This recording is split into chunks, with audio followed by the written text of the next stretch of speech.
Lagging phase difference. आता leading phase difference आणि lagging phase difference यांच्यामधले आपण डेफिनेशन्स बघूया. डेफिनेशन्स बघितल्यानंतर त्याचे वेव्हफॉर्म्स आपल्याला बघायचे आहेत आणि वेव्हफॉर्म्स बघितल्यानंतर त्याची फेजर डायग्राम आपल्याला बघायची आहे. ठीक आहे. फर्स्ट वन याचे डेफिनेशन आपण बघूया. If the phase angle is positive then the phase difference is said to be a leading phase difference. म्हणजे ज्याचा फेज अँगल पॉझिटिव्ह मध्ये असतो अशाला आपण काय म्हणतो, लीडिंग फेज डिफरन्स म्हणतो.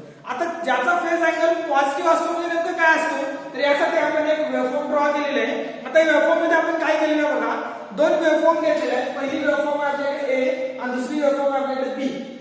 आता ए वेव्हफॉर्मचं व्होल्टेज व्ही आहे आणि बी वेव्हफॉर्मचं व्होल्टेज व्हीबी आहे. ठीक आहे. हे दोन वेव्हफॉर्म्स आपण घेतलेले आहेत. आता याच्यामध्ये फेज अँगल आपल्याला शोधायचं आहे की फेज अँगल पॉझिटिव्ह आहे की निगेटिव्ह आहे. आता याच्या शब्दामध्येच असतं इथं काय लिहिलेलं आहे तर लीडिंग. लीडिंगचा अर्थ काय असतो, पुढे, आणि लॅगिंगचा अर्थ काय असतो, च्या पाठीमागे. म्हणजे यापैकी व्ही ही एक वेव्ह आहे आणि व्हीबी ही दुसरी वेव्ह आहे. याच्यामध्ये कुठली तरी एक वेव्ह पुढे आहे आणि कुठली तरी एक वेव्ह पाठीमागे आहे. आता बघताना कसं, जर आपण हा रेफरन्स जर पकडला तर याच्यामध्ये व्हीए वेव्ह इथं स्टार्ट होते आणि व्हीए जी वेव्ह आहे ती या ठिकाणी समाप्त होते. ठीक आहे. त्याच पद्धतीनं व्हीबी जी वेव्ह आहे ती इथून स्टार्ट होते आणि व्हीबी जी वेव्ह आहे ती या ठिकाणी आपली वन सायकल कंप्लीट करते. आता या केसमध्ये काय आहे बघा, व्ही या ठिकाणी संपते आणि व्हीबी या ठिकाणी संपते. म्हणजे याचा अर्थ काय की व्हीबी जी वेव्ह आहे ती लीड मध्ये आहे. पुन्हा लीड मध्ये आहे, व्हीए ला लीड मध्ये. मग आपण या ठिकाणी काय लिहिलं, VB leads VA by 5. VB जो आहे तो लीड मध्ये आहे, कुणाला, व्हीए ला. किती लीड मध्ये आहे, 5. 5 हा आपला त्या दोघांच्या मधला अँगल असेल, तो आपला डिग्री मध्ये असेल किंवा रॅडियन मध्ये असेल. ठीक आहे. तो अँगल आपण या ठिकाणी दिला. म्हणजे व्हीबी हा व्हीए पेक्षा 5 अँगल न काय लीड वरती आहे, म्हणून आपण लिहिलं व्हीबी लीड्स व्हीए बाय 5. ठीक आहे. मग आता या ठिकाणी जर एखादी वेव्हफॉर्म दुसऱ्या वेव्हफॉर्मला जर लीड मध्ये असेल तर त्याला आपण म्हणतो लीडिंग फेज डिफरन्स. त्याच्यानंतर आपल्याला बघायचं आहे लॅगिंग फेज डिफरन्स. आता लीडिंग फेज डिफरन्स मध्ये आपल्याला आणखीन एक याच्यामध्ये आपण याच्या फॉर्म्युलाज बघूया. आता पहिली जी वेव्ह आहे ती व्ही आहे. आपल्याला माहित आहे की साइन वेव्हचं जे स्टँडर्ड एक्सप्रेशन असतं ते स्टँडर्ड एक्सप्रेशन काय असतं, तर VA is equals to VM sine of theta. ही आपण ऍज अ रेफरन्स वेव्ह म्हणून पकडली. त्याच्यामध्ये त्याचं इक्वेशन काय आलं, VA is equals to VM sine of theta. परंतु व्हीए पेक्षा व्हीबी जी वेव्ह आहे ती अगोदर समाप्त होते, एक सायकल कंप्लीट करते, अगोदर एक सायकल कंप्लीट करते. म्हणजे 5 अँगल न व्हीबी वेव्ह काय आपली पुढे आहे. ठीक आहे. जर पुढे असेल तर आपलं इक्वेशन या ठिकाणी कसं बनेल बघा, VB is equals to VM sine of, हा थीटा आहे तर sine, plus 5. Plus 5 indicates that leading phase difference. म्हणजे या ठिकाणी जो प्लस 5 आहे तो काय दाखवतो, आपला लीडिंग फेज डिफरन्स आपण त्या ठिकाणी दाखवतो. ठीक आहे. ही झाली आपली लीडिंग फेज डिफरन्स ची वेव्ह. आता लीडिंग फेज डिफरन्स जो आपल्याकडे आहे त्याच्यासाठी आपल्याला जर फेजर डायग्राम ड्रॉ करायचं असेल तर ती आपण या ठिकाणी ड्रॉ केलेलं आहे. आपण काय केलं, याच्यामध्ये व्ही ऍज अ रेफरन्स घेतला म्हणून आपण रेफरन्सला व्ही या ठिकाणी मार्क करून घेतला. ठीक आहे. मार्क करून घेतल्यानंतर व्हीबी जो आहे तो व्हीए ला लीड आहे की लॅग आहे, तर व्हीबी जो आहे तो व्हीए ला कसा आहे, लीड आहे. त्यामुळे नेहमी लक्षात ठेवायचं जो आपला फेजर असतो तो अँटी क्लॉकवाईज मध्ये रोटेट होत असतो. व व्हीबी हा लीड व्ही असेल तर व्हीबी आपला कुठल्या साईडला येईल, वरच्या साईडला येणार आहे. म्हणजे व्हीबी हा व्हीए ला काय लीड आहे. आता हे ड्रॉ करताना कसं ड्रॉ करायचं, तर कोण लीड आहे तो अँटी क्लॉकवाईज नुसार तो पुढे असला पाहिजे. समजा व्हीबी हा इथं आहे, व्हीए इथे, म्हणजे व्हीबी हा अँटी क्लॉकवाईज नुसार व्हीए पेक्षा पुढच्या साईडला, म्हणजे व्हीबी लीड्स काय असेल आपला व्ही असेल. ठीक आहे. ही झाली आपली याची फेजर डायग्राम. त्याच्यानंतर आपण याचं दोन फॉर्म्युलाज दिला, VA is equals to VM sine of theta आणि व्हीबीचा काय येईल, VM sine of theta plus 5. म्हणजे जी वेव्ह आपली पुढे असेल किंवा लीड मध्ये असेल त्याला आपण प्लस 5 ने दाखवतो. Plus 5 indicates that leading phase difference. Leading phase difference आहे त्याच्यामुळे तो काय दाखवतो आपल्याला प्लस 5 दाखवतो. त्याच्यानंतर आपण नेक्स्ट कन्सेप्ट कडे येऊया. दुसरी कन्सेप्ट आहे आपल्याकडे लॅगिंग फेज डिफरन्स.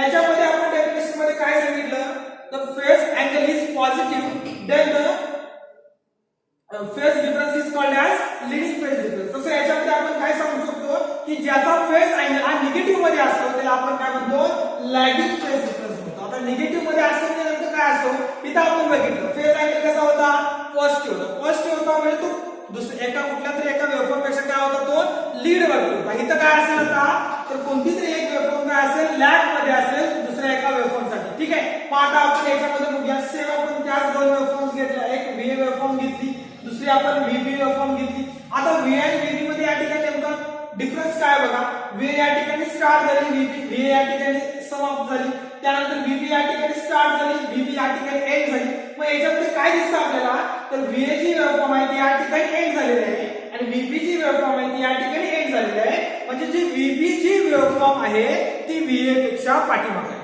थोडक्यात जर आपण मराठीमध्ये सांगायचं झालं तर VB जी वेव्हफॉर्म आहे ती VA पेक्षा कशी आहे पाठीमागे आहे. पण लॅग शब्दाचा अर्थच काय आहे च्या पाठीमागे. ठीक आहे मग आता कोण कुणाच्या पाठीमागे आहे VB हा VA पेक्षा पाठीमागे किती ना पाठीमागे आहे तर त्या ठिकाणी आपण इथे दिलेला अँगल किती फाय अँगल ने VB हा VA पेक्षा काय आहे पाठीमागे आहे. मग या ठिकाणी आपण कसं लिहिणार VB लॅग्स VA by five. VB हा VA पेक्षा किती ने पाठीमागे आहे फाय अँगल न मागे आहे. VB लॅग्स VA by five. ठीक आहे त्याच्यानंतर मग याचा आपल्याला जर या ठिकाणी इक्वेशन्स लिहायचे असतील तर ती आपण इक्वेशन्स कशी लिहिणार बघा.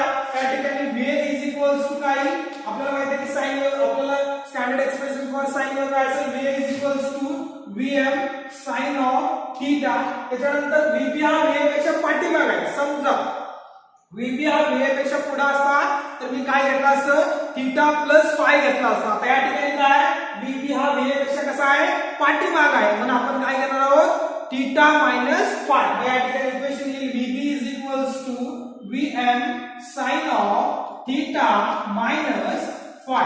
या ठिकाणी आपलं इक्वेशन येईल VB is equals to VM sine of theta minus phi. ठीक आहे त्याच्यानंतर बघा याचा आपल्याला फेजर डायग्राम ड्रॉ करायची. ती फेजर डायग्राम आपण या ठिकाणी ड्रॉ केलेली आहे. आपण रेफरन्स म्हणून कुठली वेव्ह घेतली VA वेव्ह रेफरन्स म्हणून घेतली त्यामुळे आपण एक्स ऍक्सिस वरती VA ड्रॉ केला ऍज अ रेफरन्स म्हणून. आता आपल्याला माहिती आहे की जो फेजर असतो तो कसा रोटेट होतो अँटी क्लॉकवाईज डायरेक्शन मध्ये रोटेट होतो. आता अँटी क्लॉकवाईज डायरेक्शन मध्ये जर फेजर रोटेट होत असेल तर VB हा VA ला लीड मध्ये आहे की लॅग मध्ये आहे तर VB हा VA ला कसा आहे लॅग मध्ये आहे. मग जर लॅग मध्ये असेल तर आपल्याला माहिती आहे की आपला जो फेजर आहे तो अँटी क्लॉकवाईज मध्ये जातो. मग जर हे अँटी क्लॉकवाईज ची जर डायरेक्शन असेल तर VB आपल्या या ठिकाणी आला पाहिजे म्हणजे VA या ठिकाणी असेल म्हणजे या ठिकाणी VB हा VA पेक्षा कसा आहे पाठीमागे आहे. जर अँटी क्लॉकवाईज जात असताना हा पाठीमागे येईल हा पुढे येईल बरोबर आहे. हा पाठीमागे येणार आहे हा पुढे येणार आहे. जर आपण अँटी क्लॉकवाईज नुसार जात असेल तर त्याच पद्धतीने या ठिकाणी बघा जर आपण अँटी क्लॉकवाईज मध्ये जर जात असेल तर VA हा पाठीमागे आहे VB हा कसा आहे पुढे आहे. VB lead VA by five त्यामुळे VB आपण पुढे दाखवला VA आपण मागे दाखवला किती अँगल न फाय. तो अँगल आपण या ठिकाणी ड्रॉ करू. त्याच पद्धतीनं जर आपण अँटी क्लॉकवाईज डायरेक्शन मध्ये जात असेल तर VA आपला या ठिकाणी येणार आहे VB आपला काय या ठिकाणी येणार आहे कारण VB लॅग्स VA बाय फाय. तो किती अँगल ला लॅग आहे फाय अँगल ला लॅग आहे तो आपण या ठिकाणी लिहिला. त्याच्यानंतर आपण याचे दोन इक्वेशन लिहिलं VA is equals to VM sine of theta. दुसरं आपण इक्वेशन लिहिलं VB is equals to VM sine of theta minus phi. Minus phi indicates that lighting phase difference and plus phi indicates that leading phase difference. ठीक आहे हे आपण एवढं या ठिकाणी लक्षात ठेवा.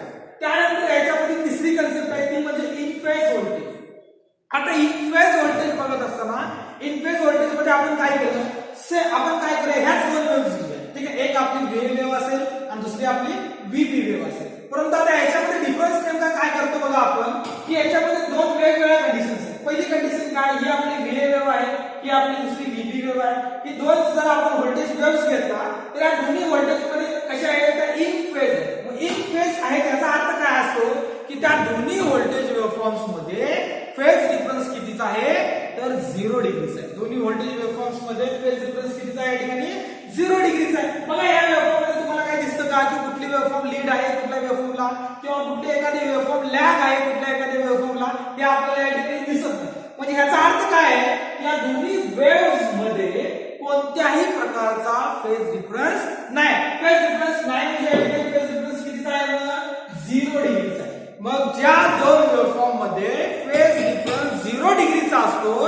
अशा वेव्हफॉर्मला आपण काय म्हणणार आहोत इन फेज व्होल्टेज. अशा वेव्हफॉर्मला आपण काय म्हणतो इन फेज व्होल्टेज. ठीक आहे if the two AC voltages याच्यामध्ये दोन AC व्होल्टेजेस जे आहेत त्यांचा जर फेज डिफरन्स 0 डिग्री येत असेल तर त्याला आपण म्हणतो इन फेज व्होल्टेजेस. ठीक आहे ही इन फेज व्होल्टेजची डेफिनेशन झाली. आता याची जर फेजर डायग्राम आपल्याला जर ड्रॉ करायची असेल तर आपण या ठिकाणी ड्रॉ केलं VA आणि VB. आता या ठिकाणी आपण काय केलं बघा VA आणि VB एकाच स्ट्रेट लाईन वरती दाखवलं. ह्याचं रिझन काय कारण दोन्ही वेव्हफॉर्म्स एकमेकाला कसे आले इन फेज आहे. इन फेज असल्यामुळे ते दोन्ही वेव्हफॉर्म्स कसे आले एकाच स्ट्रेट लाईन वरती आले. मग VA ची आपण स्ट्रेट लाईन जरा मोठी दाखवली VB ची स्ट्रेट लाईन आपण जरा छोटी दाखवली. हे दाखवण्याचं रिझन काय तर VA चं व्होल्टेज काय जास्त आहे कुणापेक्षा VB पेक्षा. त्यामुळे VA आपण या ठिकाणी स्ट्रेट लाईन मध्ये मोठा दाखवला आणि व्हीबी जो आहे तो स्ट्रेट लाईन मध्ये आपण कसं दाखवला, छोटा दाखवला. ह्याच्या प्रपोर्शन मध्ये आपल्याला ते ड्रॉ करायचा आहे. VA हा VB पेक्षा काय आपला मॅग्निट्यूड मध्ये काय आपला VA हा काय आहे, मोठा आहे कोणापेक्षा, VB पेक्षा. त्यामुळे VA आपण जरा स्ट्रेट लाईन मध्ये मोठा दाखवला आणि VB काय दाखवला आपण त्याच्यापेक्षा छोटा दाखवला. ठीक आहे, हे झालं आपलं इन फेज व्होल्टेज. त्याच्यानंतर आपल्याकडे चौथी डेफिनेशन आहे ती म्हणजे आउट ऑफ फेज व्होल्टेज. आता आउट ऑफ फेज व्होल्टेज आणि इन फेज व्होल्टेज मध्ये काय डिफरन्स आहे? इन फेज व्होल्टेज मध्ये आपण काय सांगितलं की जर दोन व्होल्टेज वेव्हफॉर्म्स असतील, त्या दोन व्होल्टेज वेव्हफॉर्म मध्ये दोघांच्या मध्ये असणारा जो फेज डिफरन्स आहे तो किती डिग्रीचा होता, 0 डिग्रीचा होता. त्याच पद्धतीनं ह्या ज्या दोन वेव्हफॉर्म्स आहेत, त्या दोन वेव्हफॉर्म्स मध्ये जो आपल्याकडे फेज डिफरन्स आहे तो कितीचा असतो, 180 डिग्रीचा असतो. 180 डिग्रीचा जर फेज डिफरन्स दोन व्होल्टेज वेव्हफॉर्म मध्ये असेल तर अशा व्होल्टेज वेव्हफॉर्मला आपण काय म्हणतो, आउट ऑफ फेज म्हणतो. ठीक आहे, आउट ऑफ फेज याच्यामध्ये बघा ही VA वेव्हफॉर्म आहे आणि ही आपली VB वेव्हफॉर्म आहे. त्या दोघांच्या मध्ये फेज डिफरन्स कितीचा आहे, 180 डिग्रीचा आहे. कारण ही वेव्हफॉर्म आणि ही वेव्हफॉर्म एक्झॅक्टली अपोजिट आहे. त्यामुळे या दोघांच्या मध्ये वेव्हफॉर्म आपला फेज डिफरन्स कितीचा आहे, 180 डिग्रीचा आहे. मग याला आपण काय म्हटलं, आउट ऑफ फेज म्हणतो. म्हणून आपण या ठिकाणी लिहिलं VA and VB are out of phase. आता VA and VB are out of phase का झाले, कारण दोघांच्या मधला फेज डिफरन्स किती झाला, 180 डिग्री. त्याच पद्धतीने याची फेजर लाईन बघा आपण या ठिकाणी कशी ड्रॉ केली.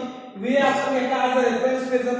आता VA ला VB कसा आहे, 180 डिग्री आउट ऑफ फेज. ठीक आहे, त्यामुळे इथून आपण काय केला, यापासून या रेफरन्स पासून आपण 180 डिग्रीचा अँगल घेतला आणि 180 डिग्रीचा जिथं अँगल आहे त्या ठिकाणी आपण VB ड्रॉ केला आणि VA आणि VB चे जे डायरेक्शन असतं ते एकमेकाला कसं असतं, अपोजिट असतं. त्यामुळे या फेजर डायग्राम मध्ये आपण काय दाखवलं, VA आणि VB are opposite to each other. दोघे एकमेकाला कसे असतील, अपोजिट असतील. हे झालं आपलं आउट ऑफ फेज व्होल्टेज. ठीक आहे.